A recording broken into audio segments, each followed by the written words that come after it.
So rule number 11 that we are going to start today is says that कि यहाँ पर जो आपके सेंटेंस में अगर कोई ट्रांजिटिव वर्ब रहे, ट्रांजिटिव वर्ब का मीनिंग क्या होता है?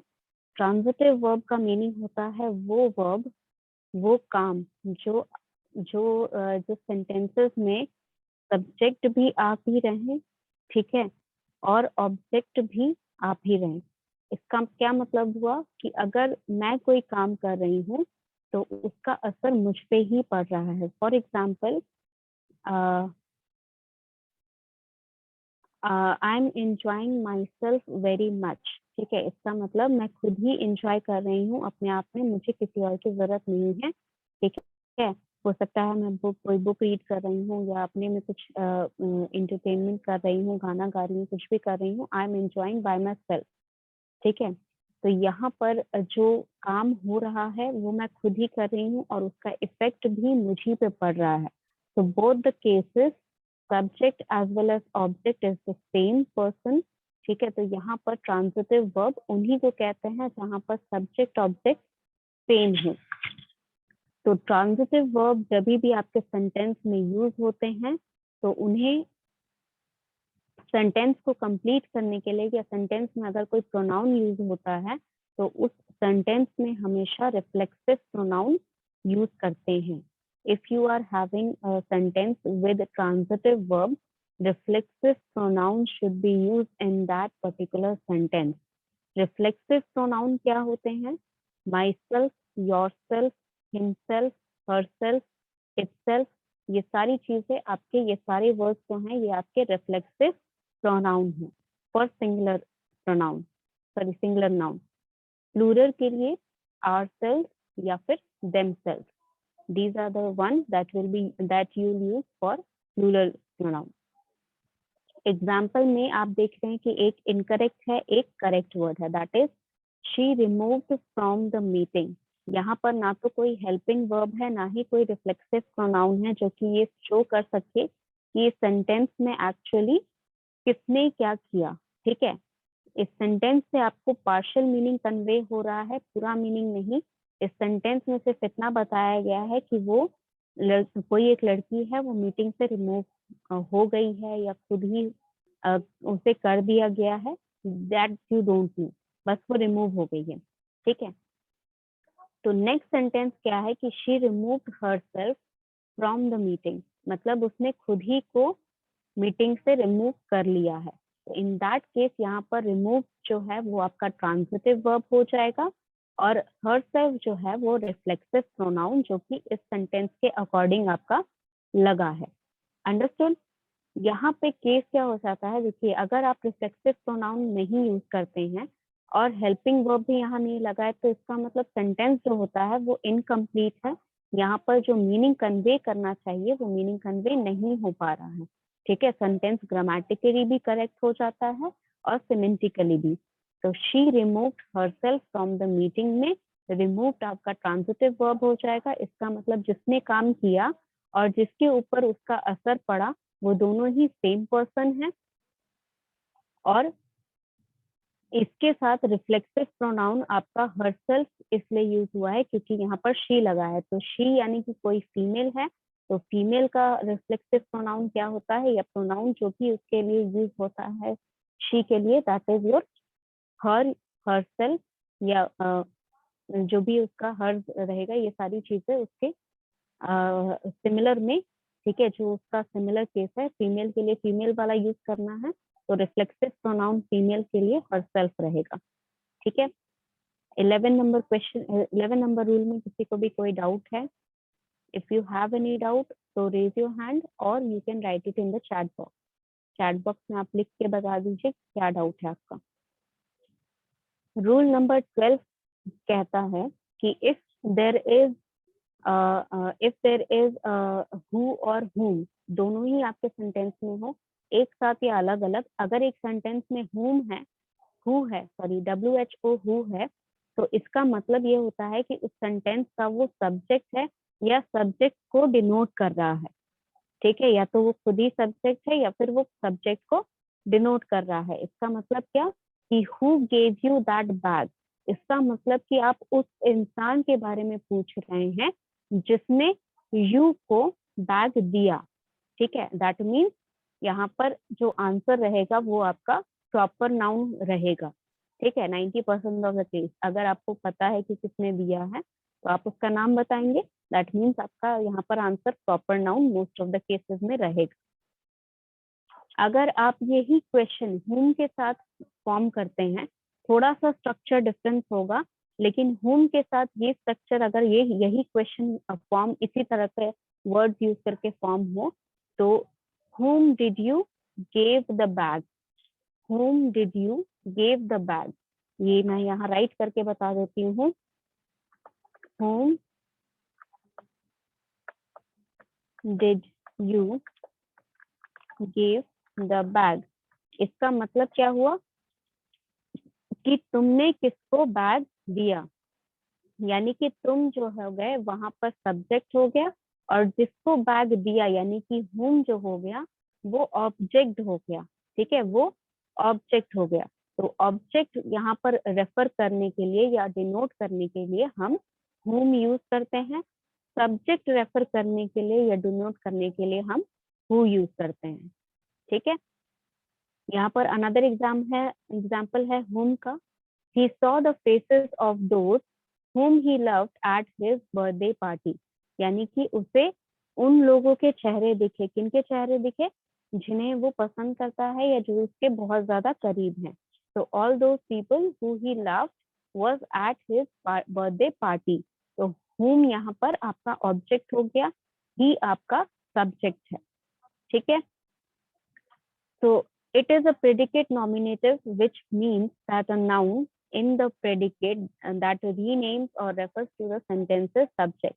इसका मतलब क्या हुआ कि who जो है जब वो रेफर करता है किसी सेंटेंस में, वो आपका रीनेम कर रहा है यानी कि रेफर कर रहा है आपके सब्जेक्ट को ही, जो भी आपका सब्जेक्ट है, ठीक है, उसी को दोबारा से उसका रेफरेंस दे रहा है, ठीक है, उसी के तरफ इशारा कर रहा है।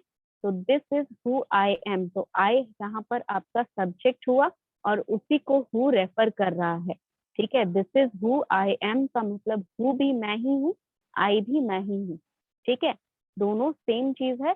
तो हु यहाँ पर रीनेम या फिर रेफर करने के लिए आई को यूज हुआ है सेंटेंस में। वन मोर थिंग यहाँ पर मेंशन है कि whom जो है वो एक ऑब्जेक्टिव प्रोनाउन होता है, जो whom है वो एक ऑब्जेक्टिव प्रोनाउन होता है। और इसको जब इसका मतलब ये होता है कि जिसपे एक्शन जो है, जो भी एक्शन किया जा रहा है, जो भी वर्ब परफॉर्म हो रहा है, जो भी काम किया जा रहा है, उसका रिजल्ट जो होगा वो whom के द्वारा आपको पता चल जाएगा कि किस पे जा रहा है, या फिर आप पूछेंगे कि किस पे उसका असर पड़ना चाहिए। तो अगर ये ऑब्जेक्ट ऑफ वर्ब है यानी कि वर्ब से रिलेटेड इसका ज्यादा रिलेशन है, तो इसका किस तरह का फॉर्मेशन होगा, whom should I call, मैं किसे कॉल करूं, ठीक है।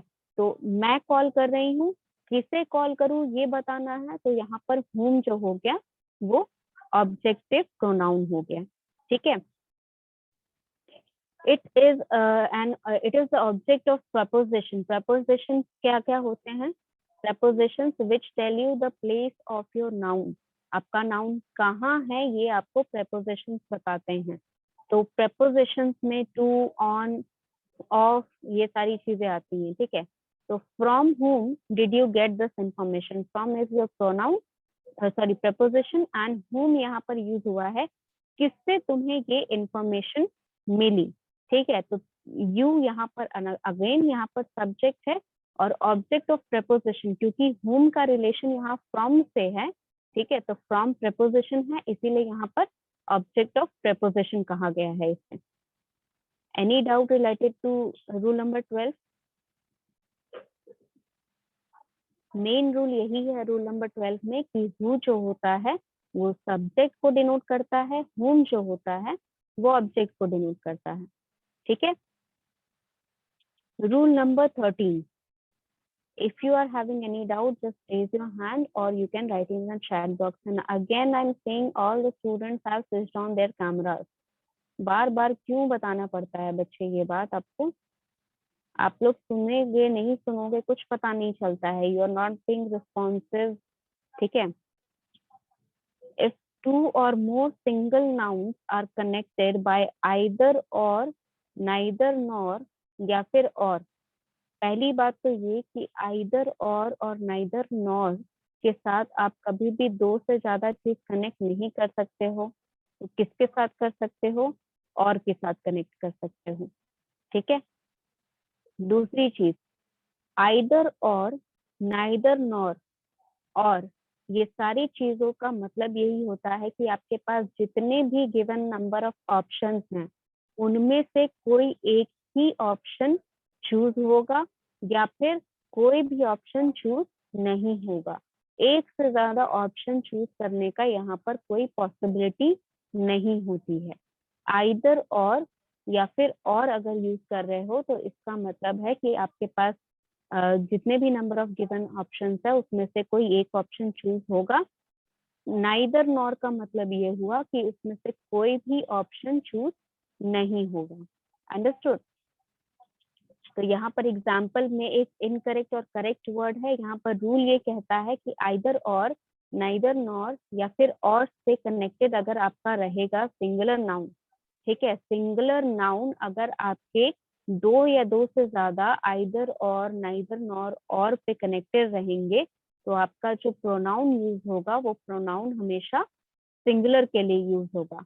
ऐसा क्यों होगा? क्योंकि एक तरह से जब आप आइदर और या नाइदर नॉर यूज कर रहे हो इसका मतलब कि आप ऑप्शन दे रहे हो, यानी कि आप कंपेयर कर रहे हो। और कंपेयर हमेशा सेम चीजों को किया जाता है। ठीक है।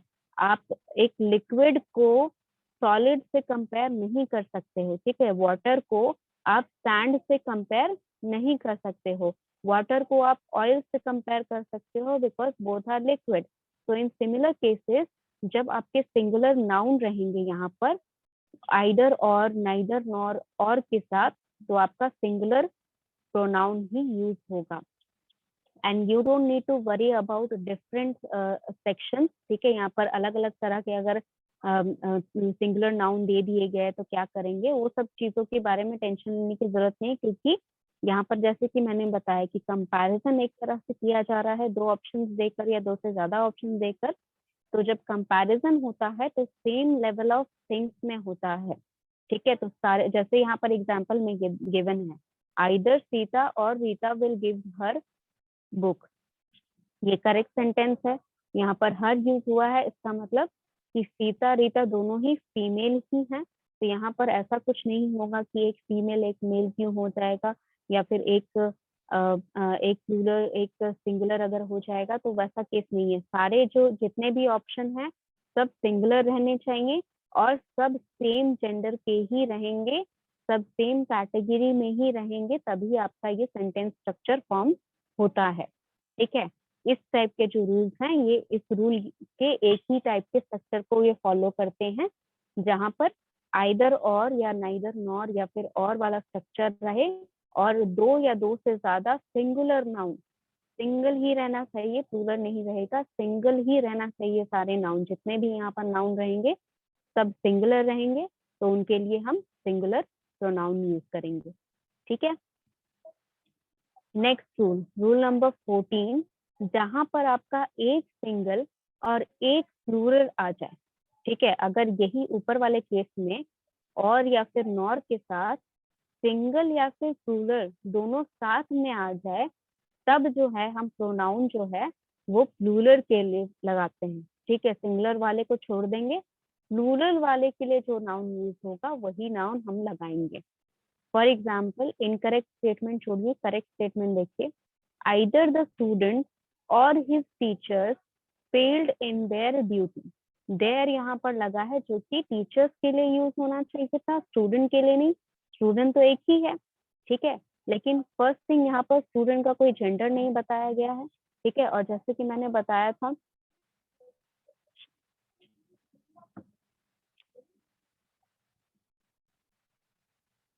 One minute, yes, as I was telling कि यहाँ पर आपका जो रूल रहेगा, ठीक है, सिंगुलर और प्लूरल दोनों साथ में है, तो सिंगुलर जो है, ठीक है, पहली बात तो स्टूडेंट मेल फीमेल दोनों हो सकता है। तो इस केस में मैंने आपको बताया ही था कि जब आपको जनरल न्यूट्रल रहना है तब आप प्लूरल प्रोनाउन का यूज करते हैं। और यहाँ पर क्योंकि एक जो प्रोनाउन है वो ऑलरेडी प्लूरल फॉर्म में है, तो इसीलिए आप प्लूरल फॉर्म के साथ आगे बढ़ते हैं सेंटेंस में, ठीक है। तो आइदर द स्टूडेंट और his teachers failed in their duty, that is your sentence structure, correct sentence structure. जब आइदर और या फिर सॉरी और या फिर नॉर वाले स्टेटमेंट में सिंगुलर और एक प्लूरल प्रोनाउन यूज हो, ठीक है। जहां डाउट हो रहा है just ask me, raise your hand, I will unmute you, you can ask the question, जो भी डाउट है आपका, और you can write it in the chat box. Question number 15, sorry rule number 15। Rule number 15 क्या कहता है? ये rule बहुत कॉमनली आपको पता ही होगा, यू विल, आप अनकॉन्शियसली भी बहुत सालों से ये चीज जब सेंटेंस बना रहे होंगे तो यूज कर रहे होंगे, आपको बस ये रूल कभी पढ़ा नहीं होगा शायद। हुज जो है वो आपका लिविंग पर्सन के लिए यूज होता है, विच जो है वो लाइफलेस ऑब्जेक्ट या फिर नॉन लिविंग ऑब्जेक्ट के लिए यूज होता है। इसका मतलब क्या हुआ कि अगर मैं पूछूं कि हुज बुक इज दिस, इसका मतलब मैं पूछ रही हूँ कि तुम में से ये किसकी किताब है या फिर यह किसकी किताब है, ये जो बुक है ये किसकी है। इसका मतलब कोई पर्सन है जिसकी ये किताब है, जो ओनर है इस किताब का। तो इस किताब का कौन सा ओनर है, या इस किताब किस, ये किताब किसकी बिलोंग करती है, किससे बिलोंग करती है, उस पर्सन का नाम मुझे इस क्वेश्चन के आंसर में मिलेगा। तो हुज बुक इज दिस का मुझे एक प्रॉपर नाउन का आंसर मिलेगा। विच बुक इज दिस में मुझे बुक का नाम मिलेगा या बुक के बारे में कोई इंफॉर्मेशन मिलेगी, ठीक है। जो बुक का नाम होगा या किस टाइप की बुक है, ये सारी जो इंफॉर्मेशन होगी ये आपकी विच बुक में आएगी। तो which book did you select, मतलब तुमने कौन सी बुक सिलेक्ट की, इसका आंसर बुक का नाम होगा।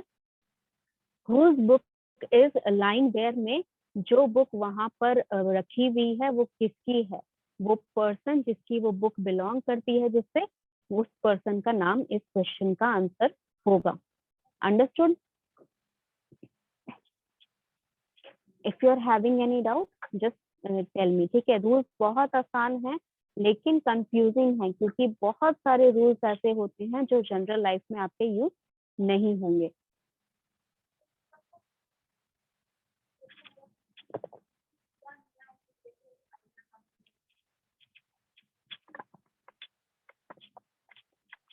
So moving on to the next rule, rule number 16 says कि जब आप के सब्जेक्ट दो हैं, ठीक है, और उनके बीच में आपस में आपको कोई रिलेशन बताना है तो आप ईच अदर यूज करते हैं।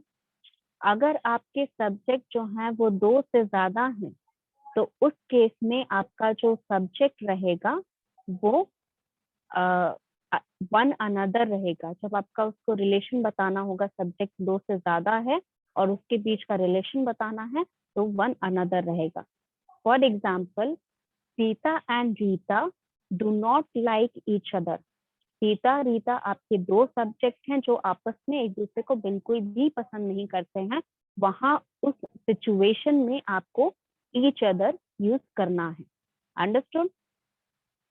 The students in this class are very supportive to one another। यानी कि इस क्लास के जितने भी स्टूडेंट हैं वो सभी एक दूसरे को सपोर्ट करते हैं। तो यहाँ पर नंबर ऑफ सब्जेक्ट जो है वो दो से ज्यादा हो गया, तो उस केस में हमने वन अनदर लगा दिया। Understood? If you look at the example, you will find the similar statements here. Ram and Sita loved each other. Those 6 students who are sitting there love one another. Understood? I hope there is no doubt, क्योंकि यहाँ पर बहुत कम cases है जहाँ पर आपको doubt मिलेगा। So if you are having any doubt, just raise your hand and write it in the chat box if you have a connection problem or anything. Okay, 17 rules says that जब आपका collective noun जो है, जब आप उसे singular identity की तरह लेंगे यानी कि सिंगुलर वर्ब यूज करेंगे वहां पर उसके साथ, तो सिंगुलर प्रोनाउन भी यूज करेंगे उनके लिए। The jury gave it's verdict, the jury gave it's verdict. यहाँ पर सिर्फ इकलौता ऐसा केस है जहां पर कलेक्टिव नाउन में लोगों के लिए यानी कि पीपल के लिए आप इट यूज करते हैं। इसके अलावा किसी भी केस में आप पीपल के लिए, लोगों के लिए कभी भी इट यूज नहीं करेंगे। This is the only case जहां पर this is the only case जहां पर कलेक्टिव नाउन होने की वजह से उसे एक सिंगल टीम की तरह या ग्रुप की तरह देखा जाता है, इसीलिए उसे इट्स की तरह उसके लिए जो इट या फिर इट्स वाला जो सिंगुलर प्रोनाउन है वो यूज आप कर सकते हैं। ठीक है, क्योंकि इट इज जनरल न्यूट्रिएंट। पहली बात तो यहाँ पर हिज हर यूज नहीं कर सकते हो, क्योंकि यहाँ पर टीम में कितने मेंबर है, कैसे मेंबर है, मेल है फीमेल है, ये आपको नहीं पता है। तो इंडिकेट ना करने की वजह से यहाँ पर आपको जेंडर जो है वो जेंडर स्पेसिफाइड आप प्रोनाउन यूज नहीं कर सकते हो, इसीलिए आप इट यूज करते हो। दूसरा, यहाँ पर सिंगल आइडेंटिटी की तरह यूज हो रहा है, तो आप प्लूरल प्रोनाउन भी नहीं यूज कर सकते हो। सिर्फ यही एक रीजन है और यही एक केस है जिस पर कलेक्टिव नाउन यानी कि लोगों के लिए आप इट यूज कर सकते हो। अंडरस्टूड? जब आपका कलेक्टिव नाउन आपस में मिलके एक साथ काम नहीं कर रहा है तो वो प्लूरल नाउन हो जाता है, और प्लूरल नाउन के साथ जहां पर आप प्लूरल वर्ब यूज कर रहे हैं तो प्लूरल प्रोनाउन भी यूज करेंगे।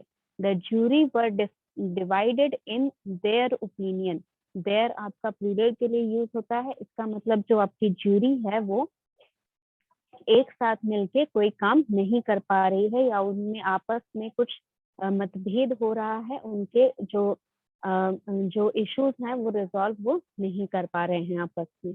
Understood? If you are having any doubt, again I am telling you, right, just raise your hand. Rule number 18 says that यहाँ पर क्या जो डिफरेंट पर्सन होते हैं उनका क्या सीक्वेंस होता है आपके सेंटेंस में। पर्सन मतलब क्या? First person, second person, third person. ठीक है, फर्स्ट पर्सन कौन सा? जो स्टेटमेंट बोल रहा है, the person who is speaking or writing the statement is first person. ठीक है, सेकंड पर्सन कौन सा? सेकंड पर्सन वो पर्सन जिसको ये स्टेटमेंट बोला जा रहा है। ठीक है, यानी कि अगर मैं बोल रही हूँ, मैं भी समझा रही हूँ तो मैं फर्स्ट पर्सन हूँ, आप लोगों को समझा रही हूँ तो आप सभी सेकेंड पर्सन हो गए मेरे लिए। थर्ड पर्सन कौन होता है? थर्ड पर्सन वो होता है जिसे स्टेटमेंट में इंक्लूड तो किया गया है, कॉन्वर्सेशन में इंक्लूड किया गया है, लेकिन ना तो वो बोल रहा है ना ही वो डायरेक्टली स्टेटमेंट को सुन रहा है, वो इस कॉन्वर्सेशन में थर्ड व्हीलर है, यानी कि बस इंक्लूडेड है। ठीक है, उसके बारे में ये स्टेटमेंट हो सकता है लेकिन वो यहाँ पर ना बोल रहा है ना सुन रहा है स्टेटमेंट को डायरेक्टली। ठीक है, तो अगर आपको कोई जनरल स्टेटमेंट बोलना है, जनरल स्टेटमेंट यानी कि कोई भी affirmative sentence, negative sentence, interrogative sentence बोलना है, तो इस सिचुएशन में आपका सीक्वेंस जो रहेगा that will be second person, यानी कि जिससे आप बात कर रहे हैं उसे पहले रखेंगे। थर्ड पर्सन यानी कि जिसके बारे में बात कर रहे हैं लेकिन वो वहां प्रेजेंट नहीं है या सुन नहीं रहा या बोल नहीं रहा है, तो उसे आप सेकेंड पर्सन के बाद रखेंगे। लास्ट में आप खुद को रखेंगे, जो पर्सन बोल रहा है ये स्टेटमेंट वो लास्ट में रहेगा। So your sequence for a general statement according to the person wise would be second person, third person, first person. Now mind you, अगर आपका यहाँ पर जो सीक्वेंस है इसमें मान लीजिए दो ही लोग हैं, ठीक है, थर्ड पर्सन अगर नहीं है तो भी ये सीक्वेंस इसी के अकॉर्डिंग रहेगा, सेकेंड पर्सन, फर्स्ट पर्सन, फिर आपका स्टेटमेंट। ठीक है, मान लीजिए सेकेंड पर्सन नहीं है तो third person, first person, then your statement.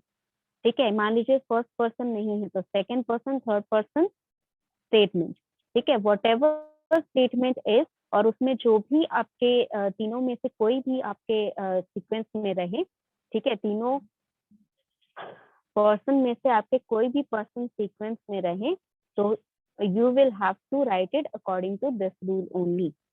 अगर मान लीजिए सेकेंड केस क्या होता है कि मान लीजिए कि आपका जो स्टेटमेंट है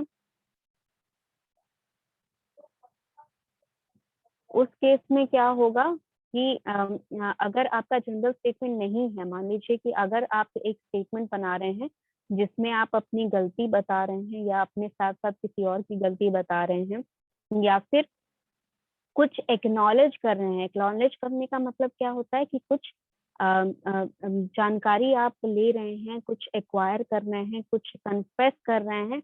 तो इस सारी सिचुएशन में जो स्टेटमेंट बनती हैं, ठीक है, या सॉरी बोल रहे हैं, तो इस सारी सिचुएशन में जिस तरह का स्टेटमेंट बनता है उसमें आप जब स्टेटमेंट उस स्टेटमेंट में जब आप लगाएंगे तो 1 2 3 रूल के अकॉर्डिंग, यानी कि फर्स्ट पर्सन पहले, सेकेंड पर्सन बाद में, फिर थर्ड पर्सन आएगा।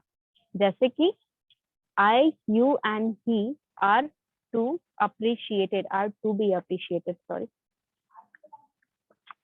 are to be appreciated।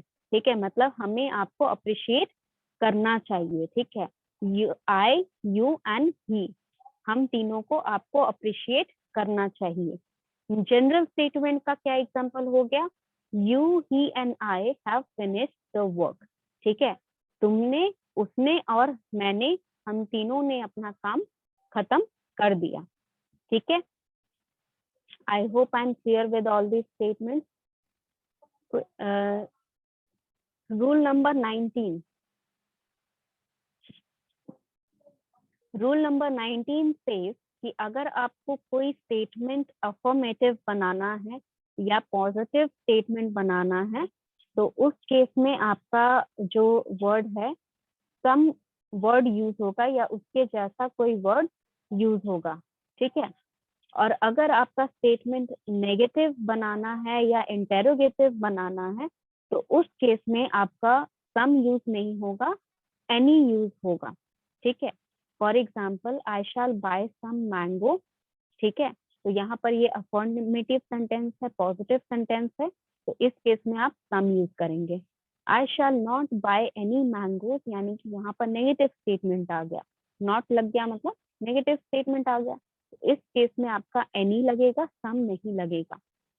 Have you bought any mangoes, this is your interrogative statement. Interrogative यानी कि क्वेश्चन पूछा जा रहा है, तो क्वेश्चन जब पूछा जा रहा है तो उस केस में भी आप सम नहीं लगाएंगे, आप एनी ही यूज करेंगे। ठीक है, नाउ सम जो है वो क्वेश्चन में यानी कि इंटेरोगेटिव स्टेटमेंट में सिर्फ एक केस में लग सकता है। कैसा केस में? जब आप रिक्वेस्ट कर रहे हैं। ठीक है, would you mind giving me some space. ठीक है, और would you mind giving me some days so that I can think on the situation and then I can give you some reply. ठीक है, तो यानी कि जब आप रिक्वेस्ट कर रहे हैं और क्वेश्चन पूछ रहे हैं, ठीक है, यानी कि क्वेश्चन के थ्रू आप किसी से रिक्वेस्ट कर रहे हैं कि क्या आप मुझे कुछ दिन और दे सकते हैं, या क्या आप मुझे पानी ला के दे सकते हैं, या क्या आप मुझे थोड़ा स्पेस दे सकते हैं, थोड़ा टाइम दे सकते हैं। तो वो सारी चीजें जो होती हैं उस सिचुएशन में जो आपका क्वेश्चन फॉर्म होगा। ठीक है, आप रिक्वेस्ट कर रहे हो, ठीक है, रिक्वेस्ट करके कुछ पूछ रहे हो, तो उस सिचुएशन में आप सम का यूज कर सकते हो। ठीक है, okay, so if you have any doubt regarding this you can ask me, as I have told you multiple times। rule number 20, rule number 20 में few, a few और the few कब यूज होता है? few का मतलब क्या होता है? not many और almost nothing, यानी कि आपके पास बहुत थोड़ा है, बिल्कुल ना के बराबर अगर कुछ है तो उस सिचुएशन में आपका फ्यू यूज होता है। अ फ्यू आपका सिग्निफिकेंट पॉजिटिव सिग्निफिकेंस के लिए यूज होता है। पॉजिटिव सिग्निफिकेंस मतलब कि अगर आपको कोई पॉजिटिव चीज देखनी है, मान लीजिए कि आपके पास थोड़ा ही है पर आप उसको थोड़े में ही बहुत अच्छा मानते हो, तो उस सिचुएशन में आपको अ फ्यू यूज करना है। ठीक है, द फ्यू का मतलब होता है कि वॉट एवर देयर इज, ठीक है, जो भी कुछ वहां पर बचा कुचा जो भी कुछ रखा है वो चीजों के बारे में जब आप रेफर कर रहे हैं तब आप द फ्यू लिखेंगे। ठीक है, यहाँ पर सभी सेंटेंसेस का एग्जाम्पल नहीं है तो मैं सभी सेंटेंसेस का एग्जाम्पल दे रही हूँ, लिसन टू वेरी केयरफुली। ठीक है, फ्यू का अगर मैं सेंटेंस बनाऊं यानी कि ऑलमोस्ट टू नथिंग मेरे पास है। ठीक है, I have few coins in my pocket. इसका मतलब क्या हुआ कि मेरे पॉकेट में बहुत थोड़े से कॉइन बचे हैं, मतलब मेरे पास बहुत ज्यादा पैसा नहीं है, बहुत थोड़ा सा पैसा है, ना के बराबर। ठीक है, ना के बराबर मेरे पास पैसा है, मतलब कुछ मैं ढंग का खरीद नहीं सकती, खाने पीने के लिए भी उतना भी पैसा नहीं है। I have few coins in my pocket. A few का सेंटेंस अगर मैं बनाऊं तो पॉजिटिव होना चाहिए। ठीक है, कि एटलीस्ट मेरे पास इतना है, कि I have at least a few coins in my pocket. इसका मतलब क्या हुआ कि एटलीस्ट मेरे पास इतना पैसा है कि कुछ तो मेरे पास है, मतलब मेरे हाथ खाली नहीं है, एटलीस्ट मेरे पास कुछ पैसे हैं अभी भी। ठीक है, द फ्यू का अगर मैं बनाऊं तो the few coins that I had was given to the vendor who gave me food. ठीक है, जो कुछ मेरे पास बचा था, थोड़ा मोड़ा भी पैसा मेरे पास जो बचा था, कॉइन्स बचे थे, वो मैंने वेंडर को दे दिए, वो मैंने शॉपकीपर को दे दिए जिसने मुझे खाना दिया। The few coins that were left on me I gave it to the vendor who gave me food. ठीक है, तो फ्यू का, अ फ्यू का, द फ्यू का, सबका एग्जाम्पल यहाँ पर स्टेटमेंट में मैंने बता दिया। If you still have any doubt you can ask me. Moving on to the next rule, rule number 21, use of less and fewer. Less कहाँ पर यूज करना है और fewer कहाँ पर यूज करना है। ठीक है, लेस जो होता है वो क्वांटिटी को डिनोट करता है और fewer मतलब नंबर को डिनोट करता है। दोनों में डिफरेंस क्या होता है कि मान लीजिए अगर मैं कह रही हूँ कि मेरे पास एक गिलास पानी है और उसमें से आधा किसी ने पी लिया तो वो कम हो गया, उस केस में आप लेस का यूज करेंगे उस स्टेटमेंट में। ठीक है, the water is less than than the previous time I saw it.